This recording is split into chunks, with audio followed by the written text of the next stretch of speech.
Hello, I'm Kevin Gibbons. I'm the Executive Director of UBMD Physicians Group and the Senior Associate Dean for Clinical Affairs at the Jacobs School of Medicine and Biomedical Sciences here in Buffalo, New York. Over the course of the last year, I've given a number of presentations explaining the status of COVID-19 in our community and our country, explaining some of the science and the issues that we are dealing with. I'd like to take the opportunity to provide an update now, as there's certainly been some changes and some challenges that I think need to be shared. I'm going to screen share with you now. So this is the early December update. I'm going to, of course, go over our current state, why we are where we are right now, and include some topics that people have asked me a lot about, the vaccination status of our hospitalized patients. I'm going to go over the basics of immunity because it's important to understand that when you talk about discussions or issues of natural immunity versus vaccination. I'm going to again go over briefly the risks of vaccination versus disease. I'm going to spend some time talking about variants, and particularly the Omicron variant just out of South Africa and now really rapidly around the world. So here we are in the US as of the end of November. We had our big winter spike. We had an alpha spike in the spring. We had a delta spike in the early fall. Things nationwide are coming down, but we're still having 80,000 cases a day and over 800 deaths a day. Our vaccination status is better, but it's not where it needs to be to get population immunity or herd immunity for this particular virus. This is a heat map showing where cases are breaking out in the last week of November across from Texas through the Midwest into the Northeast. If you looked at this map 2 or 3 months ago, it was the South and in particular Florida that was dealing with very high numbers. This is a cyclical and seasonal virus, and this is the type of pattern you would expect to see. The graphs below show the difference between cases on the left and deaths on the right between those who are not vaccinated versus those who are vaccinated, showing a significant increase or difference in the number of daily cases between vaccinations, and particularly when it comes to death, where you can see 13 times greater for unvaccinated as opposed to vaccinated individuals.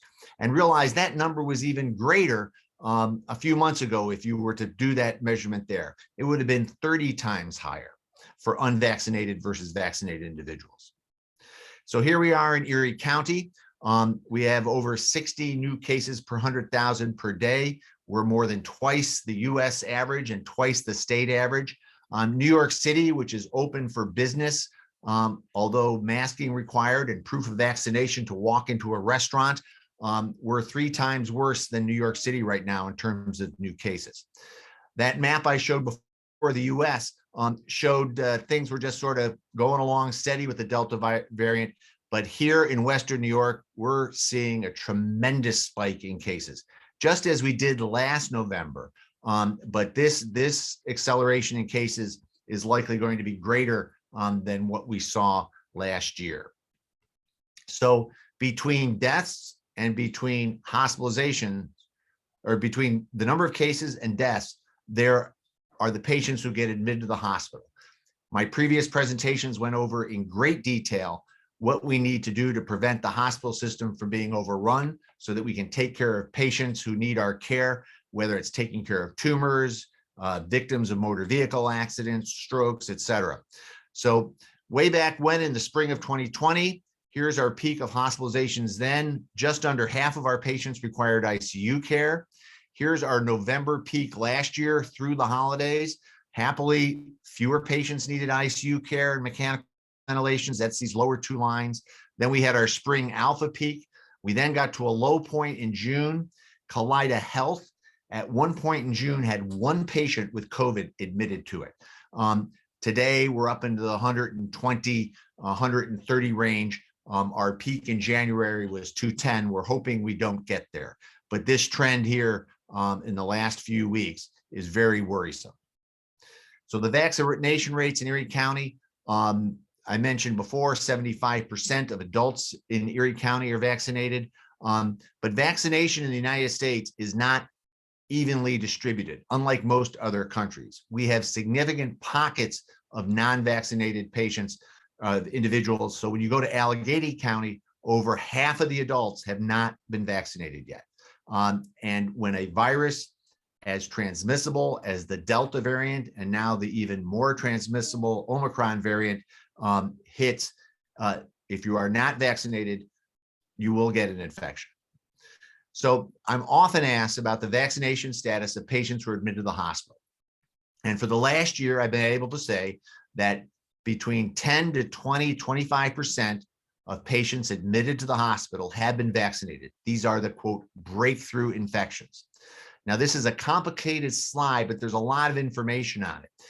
Each one of these clusters is an age group, and it's through the 3 months of August, September, October for age groups from the youngsters up to greater than age 75.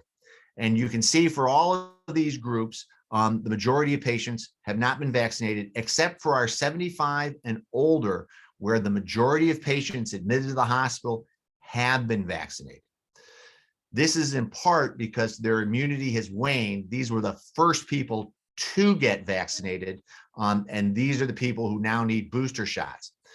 Now, this yellow line tells you the percentage of patients in Erie County who've been vaccinated by age group. So when you look at this graph, if vaccines worked perfectly and worked forever, no vaccinated patients would ever be admitted, and these numbers would all be zero across the bottom. If vaccines didn't work at all, the number of people who are vaccinated who are admitted would be pretty much this yellow line. Okay, so this demonstrates that vaccines work, but do not work forever. The effectiveness of vaccines was shown in this slide from one of my previous talks. This blue line in the middle is the point in time where we started vaccinating our seniors the 2nd and 3rd week of December of 2020. The red and gray lines are the deaths from COVID among seniors in our nursing homes, the red line, and gray versus all US COVID deaths. And you can see when we started vaccinating our seniors, their death rate plummeted. But it also means they were the first people to get vaccinated. They are the first people to have waning immunity, and they are the group that are being admitted to the hospital now who are vaccinated because their immunity is no longer adequate to prevent infection. So this is the argument for boosters. This is also from a previous presentation. There are 3 situations where boosters would be required. The first are those who have poor immune responses due to medication they take for biologics for rheumatoid arthritis or chemotherapy drugs for cancer. A significant number of these people do not react to the vaccine or do not seroconvert with the vaccine. A 3rd shot results in about half of them converting, and subsequent shots may be helpful. They have to be timed with their other medications that have caused their immunosuppression. The group in the middle, those with waning immune response, that's the group I just mentioned. Starting with the elderly, the first people we vaccinated on down, and now everyone 18 and over in this country who's is eligible for a booster and should get a booster shot. And finally, that group on that situation at the bottom that I spoke about before. If a mutation causes the antigen to shift, we could have loss of cross-variant immune protection. That's termed immune escape. And that is the fear with this variant out of South Africa called Omicron in the news in the last 10 days. So 100, 200 years ago, we didn't worry about people dying from cancer or cardiac death because everybody died from infectious diseases or communicable diseases. Well, immunity is the secret to that. That's what vaccinations take advantage of. This is a lock and key model, and it consists of very specific proteins, antibodies, and cellular immunity, primarily through T cells. So T cells, there's a couple major types that we talk about, and antibodies in high enough levels can prevent infections from taking. That's called neutralizing antibodies. That's not a lab test routinely run in a regular setting. That's a research test. T cells don't prevent all infections from happening, but they limit the seriousness of infections and prevent death. And hopefully it's going to be T cell immunity that's going to carry us through this latest viral variant until we get an adjusted vaccine. So there's been a lot of arguments about natural immunity versus infection. Most of the studies favor vaccination, but not all. This is one of the largest studies out there. It's in preprint, and it suggests that there's that natural immunity, if you will, beats vaccination, but it's how you interpret the study that becomes very important. This is where they took 2.5 million people and picked two groups of 16,000. One group had been vaccinated with no history of infection. The other group had a history of infection, a small subgroup of which then became vaccinated. And then they modeled them over and followed them over a course of, and this is a retrospective study, but looked at how they did over a 10-week period last summer in Israel. Most of that 10-week period, the disease incidence in that country was low, but towards the last few weeks, Delta hit, so the disease started to go up. So here's the results in the crudest form. If you were recovered from infection, didn't get a vaccine, your risk of infection was 0.11%. Of note, if you then got a vaccine, you cut that risk of infection in half to an even lower number. If you were vaccinated with no history of infection, your breakthrough infection risk in this period of time was 1.48%. So this implies that this natural immunity is better than vaccination immunity. But when you look at this, there's really one actionable decision here, and that is if you've recovered from an infection, you should get vaccinated, all right? Because what's not in this diagram is here, that if you are neither infected nor vaccinated, you have a choice. You get vaccinated or you get infected. And with this transmissible virus and variant, you will get infected. If you get infected, you might die or have serious illness or have a long haul, God forbid, lose your sense of smell for months, if not forever. And most people do recover from infection, but it's that important point when you look at a study like this to realize where the decision points are. The decision point isn't to get infected and recover from COVID. The decision point is if you've recovered, you should get vaccinated. So the conclusion is immunity is good. It's actually great. Remember, in the first 6 to 8 months of this pandemic, if you had a documented case of COVID reinfection, you were the lead story on the nightly news. So both natural immunity and vaccine immunity is highly effective. And in this one study, natural immunity may be better. But the actionable point is that you don't have a choice to get infected and not get sick from that infection in a major way. I've heard from patients, they say, I've had the COVID, I don't need a vaccine. Well, many patients who think they've had COVID didn't. The majority of people we test for COVID still come out negative. How do you prove immunity is difficult. There's some antibody assays that are being looked at. We're not quite there yet. The risks of getting a vaccination are far less than the risks of COVID illness across the board. Clotting disorders, myocarditis, the death rate from COVID infection in symptomatic 60-year-old men is just under 1%. The risk of death from vaccination, if you take worst case scenarios, is less than 1 in a million. And I want to put this out there. This is a study that was released in preprint this week. We typically say when talking about pregnancy and drugs or vaccinations, we say, if you're pregnant or considered, go talk to your doctor. Well, no. This study of 250,000 pregnancies in France demonstrates that COVID infection during pregnancy increases your risk of dying by 40 times. Not 4%, not 40%, 40 times. So if you are pregnant or considering becoming pregnant, run, don't walk, and get vaccinated. I spoke previously about variants and talked about how virology is basically rapid evolution. We humans reproduce typically one child at a time over the course of decades before they then reproduce. Well, viruses do this 1 million copies at a time in a matter of hours.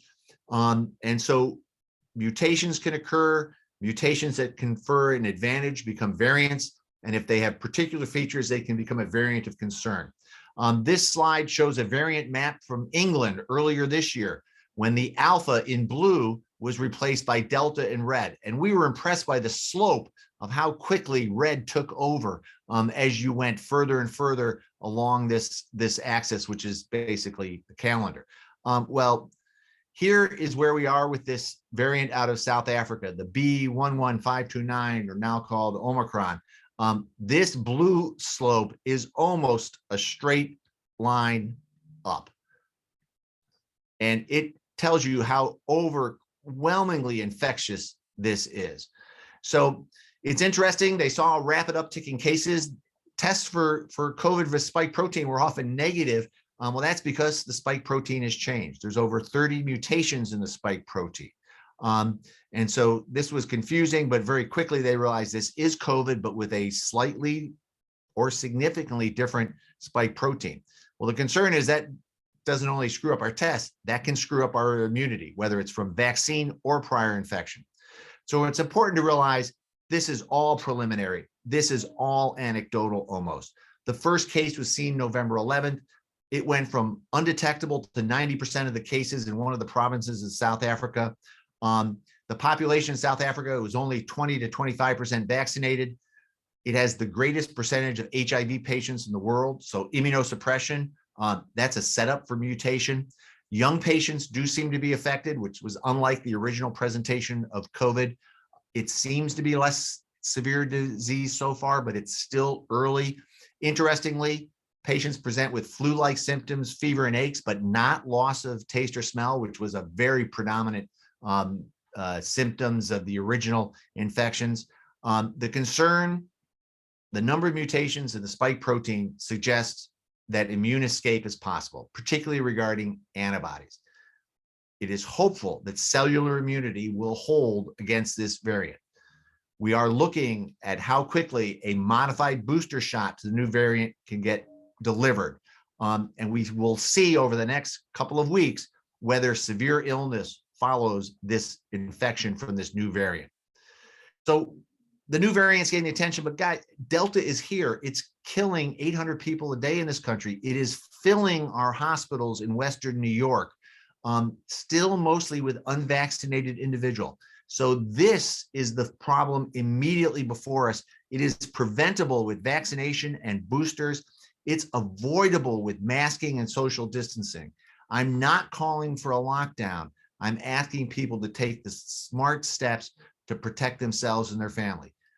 Omicron is coming. There are cases as of today in the United States. This is absolutely as predicted. This is a variant that may be different, significantly different. It may escape current vaccines in part. It may escape natural immunity from prior infection in part. We may need a modified vaccine or booster, and we'll hopefully have one in 2 to 3 months. We will know so much more in 2 to 4 weeks. In the meantime, please stay safe, protect yourself, your family, and your community. Get vaccinated, get a booster. In the last few weeks, the number of people attempting to get vaccinations has increased significantly in our community. That's a great sign. And finally, please be kind. This pandemic, this situation has affected so many people in so many different ways. Please remember, we're all in the same storm, but we are not all in the same boat. Thank you very much.